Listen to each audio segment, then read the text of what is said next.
তুই কি পড়তেছিস এখন? টার্ম 2 এ হ্যাঁ, টার্ম 2 এর কেমিস্ট্রি প্রশ্ন 15 থেকে 19। কেমিস্ট্রি পড়তেছিস কেন বেটা? ভাই যা কোন কোন এই কোন প্রভাবে কত জরুরি। এখন কি স্যার সঙ্গে পড়তেছিস? তুই কি ভিডিও শুনাইতেছস ভাই? না না না না স্যার বেটা, এখানে স্টার্ট করি নাই তো।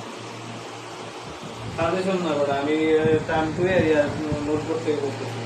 ভাই কিছু করার না, আমার কারণে তো তোমরা তো রিটেক খাবা না, শান্তি মতো পড়তে হবে। আমার তো রিটেক খাইয়া পড়তে হবে ভাই। আমার আগে আগে না পড়লে সুদাতে খামু কোনো মাপ নেই। আজকে শেষ করে ফেলবি নাকি সব?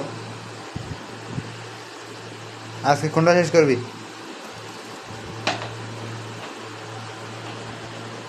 দেখি ফ্যানল থেকে 15 থেকে 19 এর মধ্যে যে প্রশ্নগুলো আসছে এগুলো শেষ করার চিন্তা ভাবনা আছে আর কি। তারপর তারপর তো ভিডিওটা